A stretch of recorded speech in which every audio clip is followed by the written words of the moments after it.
The Minnesota Vikings have been around since 1961. And I just want them to win a damn Super Bowl before I die. Welcome to Before I Die with Jessi and Myles on Purple Daily and Score North. What's going on, everybody? This is Before I Die. Just one Before I Die. I'm Jessi Pierce. He's Myles Gorham, and he's Ross Brendel, of course, bringing you another episode of just fun football talk. You guys, we survived. It was a bye week for your Minnesota Vikings.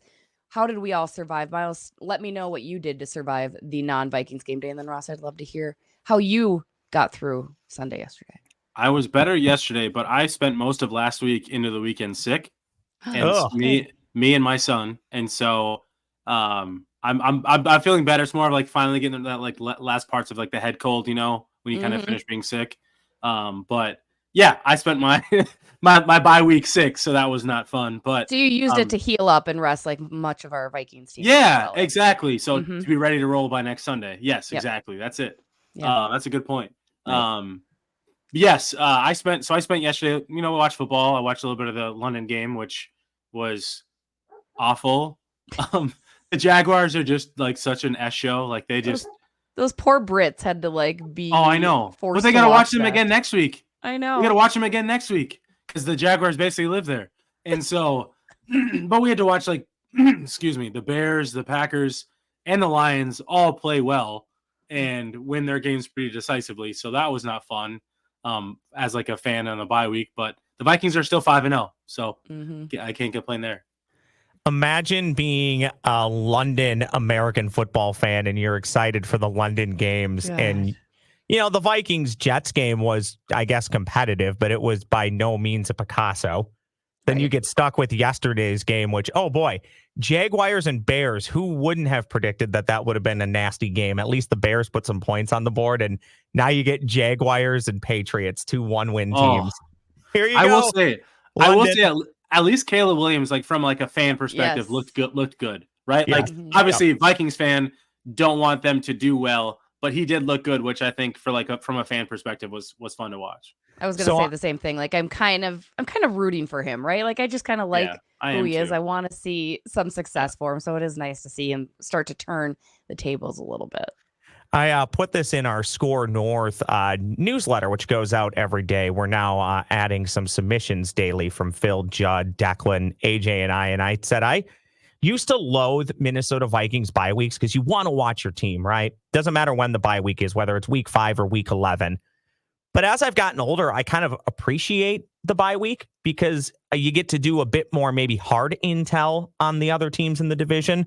So I spent a good chunk of time flipping through Red Zone, watching the other games, and exactly what I thought was going to happen. All 3 teams win. The Vikings get some rest, but no real help. But you know what? If you're good enough, you're going to be at the end of the season where you want to be, regardless of how much help you get or don't get. So a little disappointing from that standpoint, but I was able to just relax all weekend, slept in a little bit, went for some coffee on Sunday morning. It was great. Appreciate it. What's your coffee order? I'm very, very standard, Myles. Either straight black or maybe a little bit of cream or half and half or skim milk if I don't think I can trust the coffee. But I went to Dunn Brothers. Shout out Dunn Brothers. Would love you to support this podcast. I just got I did the Guatemalan blend yesterday, and it was great.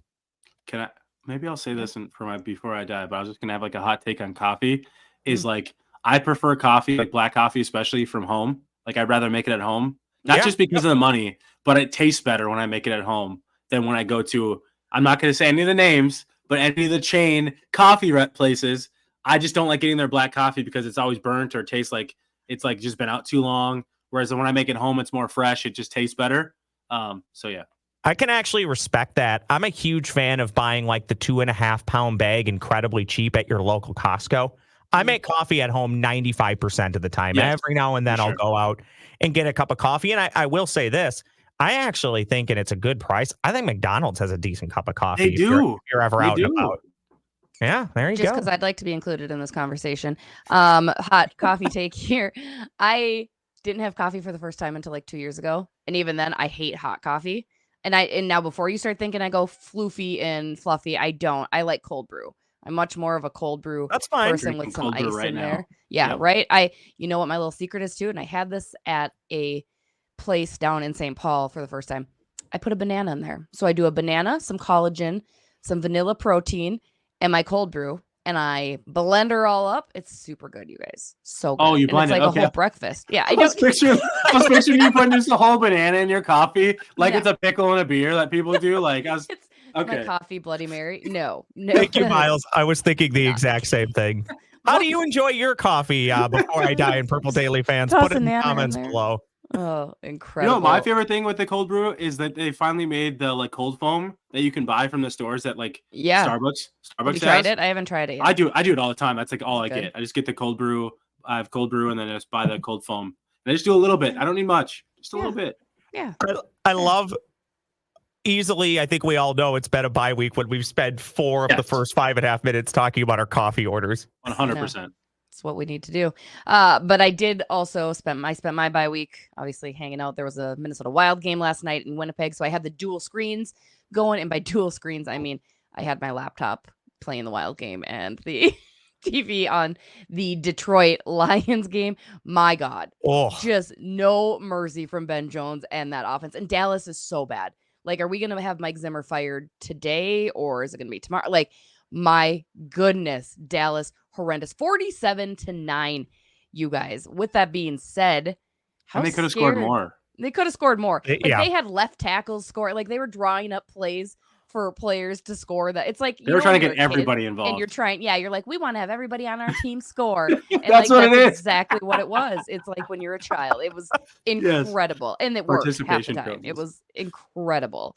That being said, of course, your Minnesota Vikings opponent this Sunday at noon is the Detroit Lions. Now, we all knew that they were going to be a problem, and fortunately for the Vikings, they will likely do that, or they will be doing that without Aiden Hutchinson, who suffered a broken tibia yesterday in the game. Yeah, tough scene. Of course, I saw the video. Ouch, bad. Unfortunate for him, but a little bit of a break for the Vikings there. How worried are we now heading in, seeing what the Lions have done, not even just this week, but the week prior against the Giants too, right? I mean, they've just been offensively charged. Myles, what are your thoughts? Yeah, obviously offensively, like you said, that's like my biggest worry is can our defense stop them? Because our defense has been playing so well, giving up some chunk plays here and there, but nothing like too crazy overall. Consistently, like very good defense from the Vikings. So I would hope it's a really good battle. I'm excited to see us because this should be the best offensive team we've played so far.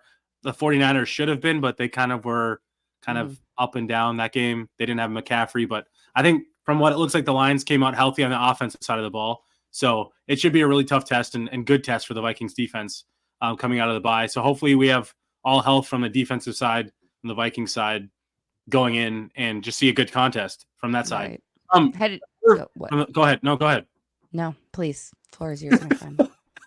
I was just going to say from the flip side, from the Vikings offense, that's a huge blow for the Lions, losing their best defensive player in Aiden Hutchinson. I think that kind of even adjusts the game plan a bit on like how you can go against that defense and what you want to do and how you deploy Justin Jefferson. Hopefully Aaron Jones is back. I don't know. We'll see. Sounds like there's maybe some pessimism that he might, maybe miss another week and come back the week after. We'll see. But I think him being back with no Aiden Hutchinson would be huge. But I think it just helps the pass game more than anything. It really just gives them more options because you're not as worried about the pass rush, especially when they have 4 down. There's just less overall pass rush. I think Marcus Davenport's hurt, isn't he? I know he's always hurt, but he's hurt. Aiden Hutchinson's out. So like their pass rush is like depleted a little bit. So I think the Vikings are catching them at the right time in terms of that. So we'll see how things favor, at least from the interior. But from an edge rush standpoint, I think the Vikings are in a better, more favorable situation than they were before yesterday. You have to expose it. You have to absolutely take advantage of that. Now, heading into week 6, and again, these DVOA numbers have not been updated, and they will be updated Tuesday, so I imagine the Detroit numbers to climb quite a bit. But heading into week 6, the Vikings boasted the number 1 overall defense in DVOA, while also checking in at number 1 defending the run, number 1 in defending the pass. And the defense has been so good that the Vikings team is number 1 overall in DVOA, despite their offense being at just number 19, pass at number 9, run at 22. Meanwhile, as we just discussed, the Lions offense entered the week, again, not updated from yesterday's game, but it'll probably climb. Number 7 in DVOA with the pass at 18, run at 2. And then obviously they're coming off a game where they scored on 9 of the 10 drives, so that will change. Ross, what do the Vikings need to do to slow down Detroit? I don't expect, obviously, the running that they were able to do yesterday, but what do you think the Vikings are going to do to catch up with Detroit and keep them below them? Well, first off, I think that's a great unintended segue right there, Jessi, because you had no idea where I was going to take this. But if there was ever a team that could overcome an Aiden Hutchinson injury, it's that Detroit Lions team, because last time I checked, Aiden Hutchinson doesn't play offense, and their offense is incredibly explosive. I know it changes things defensively, but if you're going to put up 28, 35, 40 points a game, you can get away with losing a star defensive player. You probably can't get away with losing many of them. And that Detroit Lions defense is pretty good. I don't want to say without Aiden Hutchinson, but they're good in their own right. They can do some things to overcome that, and they might still get in the mix on the trade market. I know now the steam is Max Crosby to the Lions. We'll see if that happens. I don't know if that'll happen, but who knows? Offensively, you guys, I don't know. I'm trying to think. Maybe the Kansas City Chiefs are in there, but is there a more fun offense to watch since maybe the Rams and the greatest show on turf than the Lions when they're cooking? I mean, it stinks to say this as a Vikings fan, because I was not one of those Vikings fans all for the Lions last year. I don't want the Lions beating the Vikings to a Super Bowl. Are you kidding me? I hope the Lions go 3-14 every year. But damn, is it fun to watch? And I don't like saying that, but man, is it fun to watch. So I don't know. I think it all starts with getting pressure on Jared Goff, and the Vikings do a really good job with that. But if the Lions are just going to run quick crossing routes and do things to get the ball out quickly, I don't know if the pass rush will be all that effective. I feel like this is probably the Vikings' first loss of the year. I hope I'm wrong, but this just seems like a chance for the Lions to rally, feel good about themselves after losing a star player. And we'll see if Brian Flores can come up with a scheme. Then I think the Vikings will be fine, because I think the Vikings will put up enough points. But my long-winded answer, as we all know I want to do, I don't know how you slow that offense down if you don't get pressure on Jared Goff. Like, I don't think you can. So I think it starts with pressure, and then you'll have to see what the Lions do when they respond to that. I mean, if both teams play to their strengths, this could be a really good game. Like, this could be a really fun game, right? Like, that's what I want. Yeah. Or was it noon game? I can't remember. It's a noon game. It's at noon. They did not flex. They didn't flex, no. Flex it. They should have. They should have. Should have, could have, would have. I'm trying to flex, but you can't see. Nor is there anything to see. No, I agree with both of you. I think it should be a really good game. I actually, you talk about if the Vikings scoring enough points.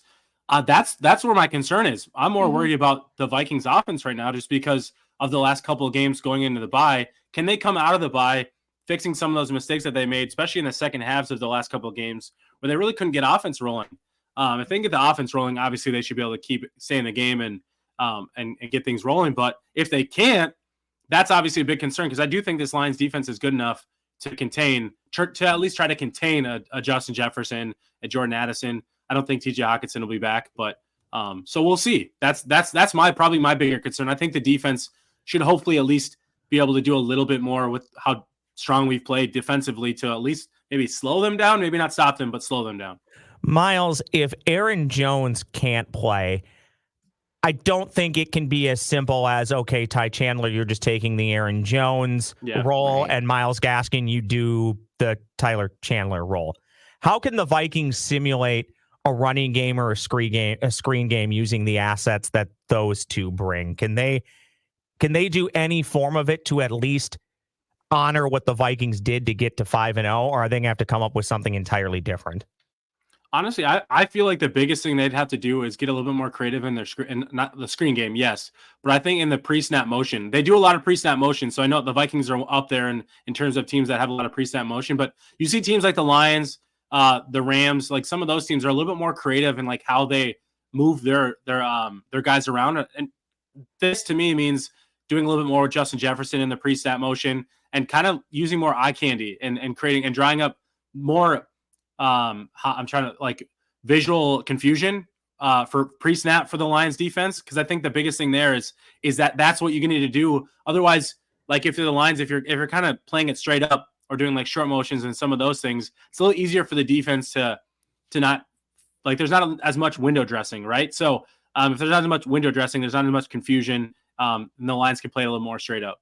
What does KOC call it? The illusion of complexity. Is that what he calls it? Yeah, I knew there was something there. Yes, and that's exactly what it is. I think you need to get a little bit more illusion complex pre-snap. The lines do it a lot, and I think it's something that like confuses defenses, and I think the Vikings can do that, and they do it at times. I don't think they do it always consistently, especially in the run game, where I don't think they're as creative in the run game. I think they're pretty straightforward in how they run the ball, so maybe they can get a little bit more creative that way. You know whose creativity I particularly love?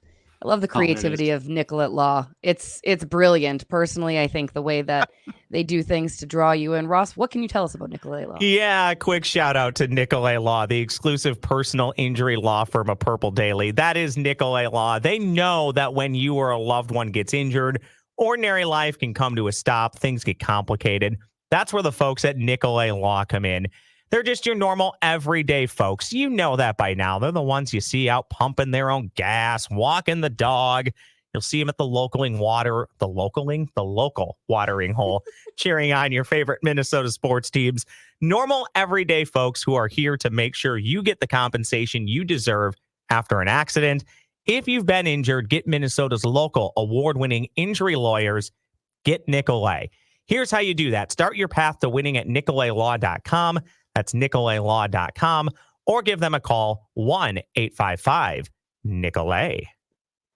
Love it. Beautiful. Bravo. Thank you. Transitions. Thank you. Thank you. You should see my writing. It's just beautiful. It's just written, weaving works. I was trying to work in a Cyclone shout out, but I'll do that in before I die because go Iowa State. Top 10, baby. Woo! They're going to the college football playoff, Jessi. Oh my gosh, that's my before I die. Yes, that's going to happen. Okay, never mind. Never mind. They're going to go. But anyway, speaking of other great bits that we have here in Before I Die, we have comments from YouTube. Ross, if you will. Comments from YouTube. All right, guys, I lined up 3 for you on this bye-week reaction edition of Before I Die. A couple come from yesterday's Purple Daily. Comment number 1 from Sunday's Purple Daily from Donald Verhota, 7503. I want Sam back under a 2-year deal pending playoff success. But I fear a team looking for instant gratification is going to swoop in and overpay.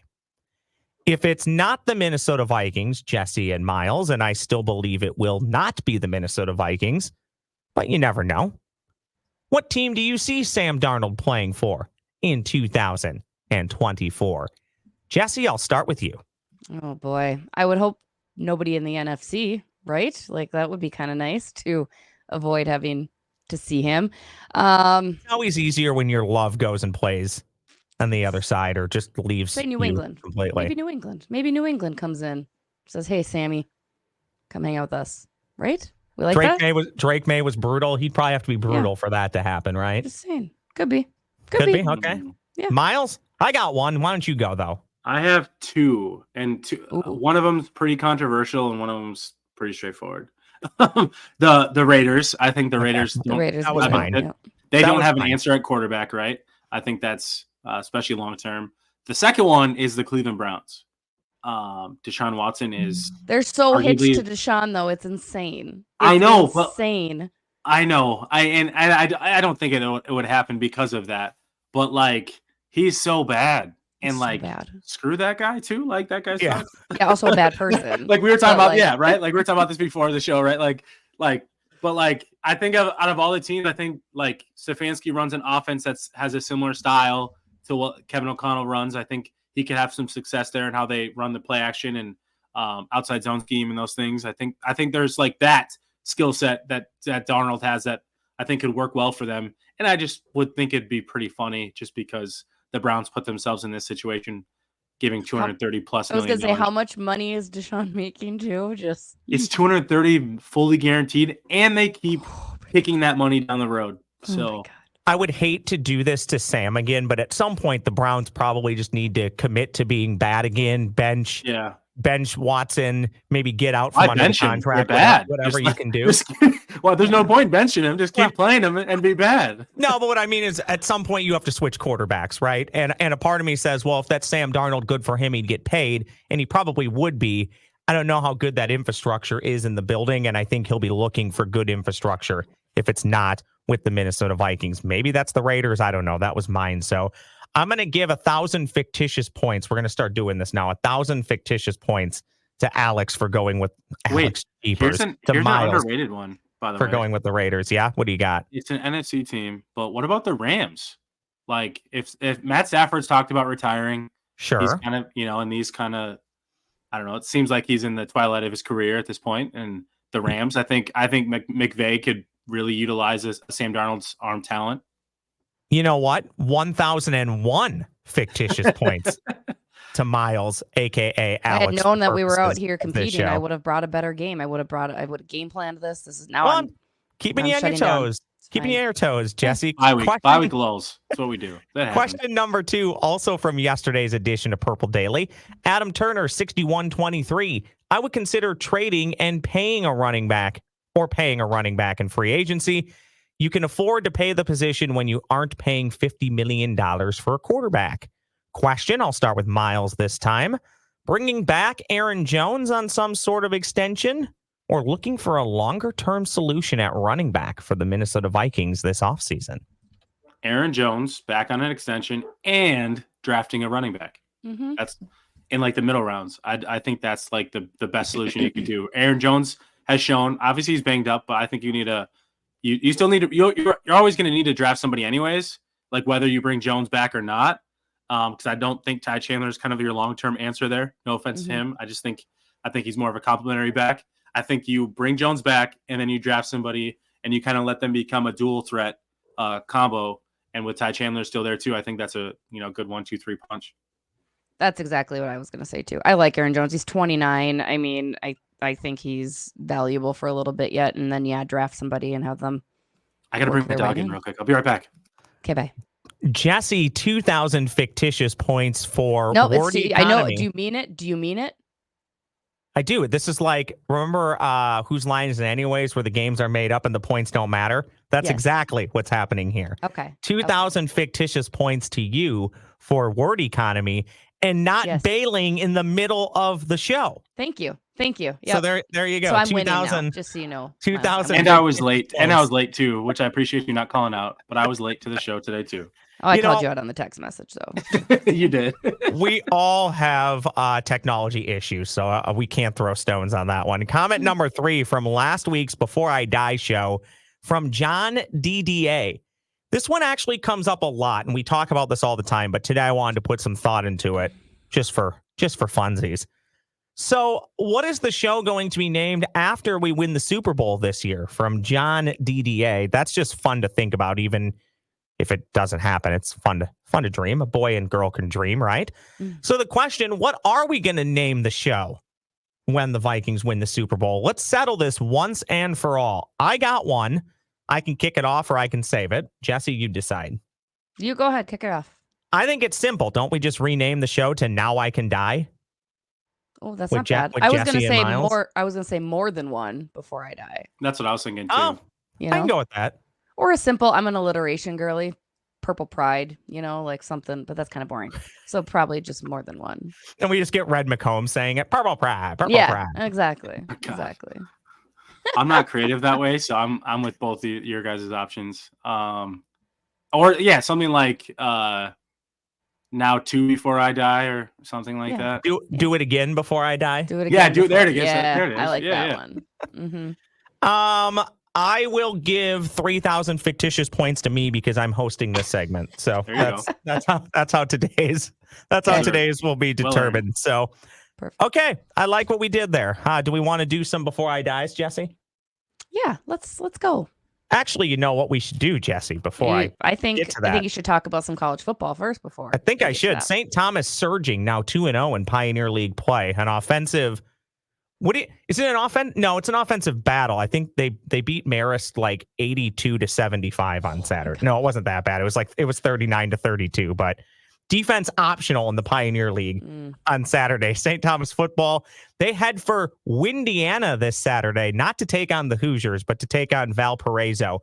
1500 ESPN and 1500ESPN.com. Valparaiso pregame 12:30, kickoff at 1 on 1500 ESPN and 1500ESPN.com. Men's hockey off this week for St. Thomas after picking up a couple of ties over the weekend against the mighty Vermont Catamounts. Time now for the Before I Die crew to give us their Before I Dies. Speaking of college football, I'm going to go first because I'm just so excited. I woke up a very happy Iowa State Cyclone. Again, today they are in the top 10, coming in at number 9, undefeated, 6-0, probably going to take the Big 12. This is more important to me because I was there at Iowa State, guys, in the time period where they sucked. Like, they had Seneca Wallace before I got there, which was great, Sage Rosenfeld, whatever, and then Brock Purdy and stuff was after it. I went through 3 coaches in 4 years while I was there. It was brutal. We had Paul Rhodes. I was going to guess Gene Chizik too. Gene Chizik for a year, who told all the players he was coming back and then just left and didn't tell any of them and went to Auburn. Terrible man. Just stabbed in our hearts. Yeah. College football is so dirty. I love it. It's so dirty. You ever see him in Ames, it's on site. It's on site. Exactly. So before I die, the Iowa State Cyclones will make the college football playoffs. I think it's feasible. The Big 12 is kind of open. They've got a favorable schedule moving forward too. And they look good. Matt Campbell's done some great things with that program. I love it. Proud to be a Cyclone. And yeah. I should not love Iowa State for multiple reasons. One, it's kind of an issue with the Gophers in a recruiting battle. But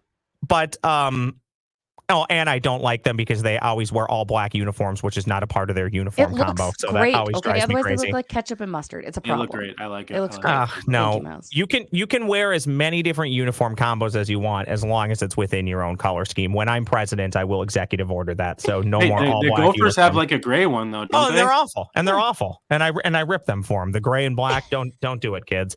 But Matt Campbell should be lauded for. I know this isn't Iowa State before I die, but he had multiple opportunities to leave and didn't. So I think that's really cool. So good for him. Yeah.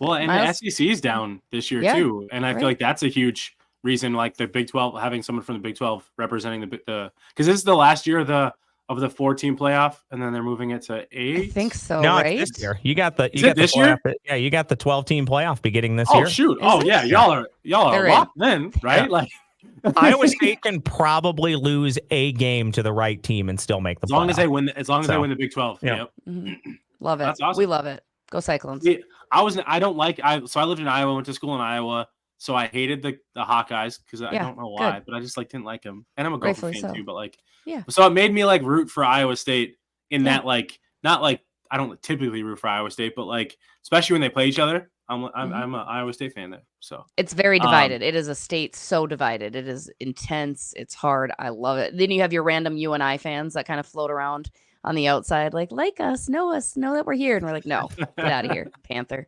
Anyway. Go enjoy your one big win against a FBS team every year. Exactly. No, FCS, football champ. No, FBS. That's FBS. The bowl teams. Yeah. Why can't we just go back to 1A and 1AA? That would make life so much easier. It was I think the dog agrees. Well, while he gets that under control, Ross, why don't you give us a before I die? Mine's simple. I'm going to stick with college football. I don't actually believe it or that it will happen because of success on the field, but I do believe at some point Huntington Bank Stadium will add seats. When it was first built, it was built with the intention that they could add another 20 to 30,000 seats by completing the upper level, if that makes any sense. I don't think that will happen because it's never going to be at that point. But at some point, they'll do light renovations and they'll probably add 5,000 or 10,000 seats. So that is my before I die, that Huntington Bank, maybe I said TCF, but Huntington Bank Stadium will get bigger. Do we not get it before I die? He just left. Somebody showed up at his house. He gone. So this will be Myles. Before I die, I will have my dog keep people away from my house. I don't know, something like that. Classic, brilliant. But I told him he could go get it. I love that he gave us a little smile and a wave. I know. He had to go. I love the scare, the jump. That was an authentic jump scare from the dog barking. Absolutely. Oh, pups are the best. Iconic. See, and I love that he is actually willing to get the door. Every time I'm home, I hide on the floor like I am in witness protection. I'm like, I'm not talking. I don't need a new roof. I don't need your pest control. And then lately it's been kids coming to get my kids, right? And the way that children bang on the door is so obnoxious. Like, it's like, I'm like, oh my gosh, just knock once. Like, knock like a normal person. So I have a gate that keeps people away from my front door. Nice. But I can't tell you how many times this happened on Saturday. I actually went for a walk, came back, and I had missed some political knockers, and they left a bunch of like, leaflets. Yeah. Those don't honestly work. And by the way, vote. Please do your Definitely. vote. Absolutely. I don't really care who you vote for. Just do your homework and be comfortable with your vote. But please get out and vote. But what I'm saying is, have those leaflets ever changed anybody's mind history of using them? Do not leave them in my gate, because inevitably what happens is if I don't get to them, they blow away. You're just wasting paper. And I don't care what party you are. Stop bringing that to me. Yeah, that seems fair. Back to the kids too. Some of them now open the door and just come in. Hudson's mom, can the kids play? Like, what? Get out of my house. No, Hudson's mom is hungover. He cannot. Exactly. He cannot go Football out. Sunday. Go away. Like, I don't want to talk to you. Oh, that's Love funny. it. Well, this was a good episode. We love it. Your Vikings back in action again this Sunday. So we'll have some more actual in the gridiron discussion next week.